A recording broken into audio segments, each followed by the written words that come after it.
नमस्कार माय to family. तर PMAYची घरे विकण्यासाठी म्हाडाची शक्कल, लाभार्थ्यांना कर्ज सुविधा देण्यासाठी वित्तीय संस्था नेमणार। पंतप्रधान आवास योजनेतील धूळ खात पडलेली हजारो घरे विकण्यासाठी म्हाडाने अनोखी शक्कल लढवली आहे।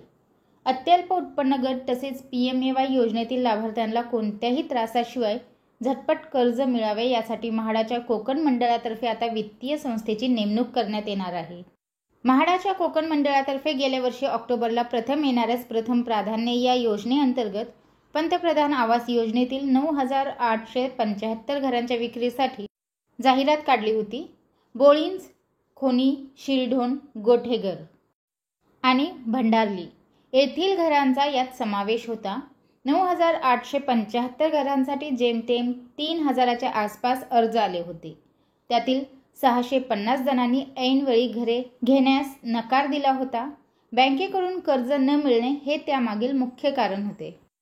अत्यल्प उत्पन्न गट किंवा PMAY योजनेतील लाभार्थ्यांना कमी उत्पन्नामुळे बँकांकडून घरांसाठी कर्ज मिळण्यास अडचणी येतात। वारंवार कागदपत्रे घेऊन त्यांना बँकांचे उंबरठे झिजवावे लागतात।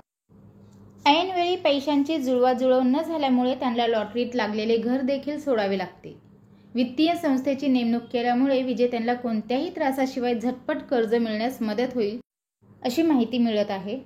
तर ही छोटीशी पण महत्त्वपूर्ण अपडेट मला आपल्यापर्यंत पोहोचवायची होती। व्हिडिओ पाहिल्याबद्दल धन्यवाद। आपल्या सर्वांचे आभार।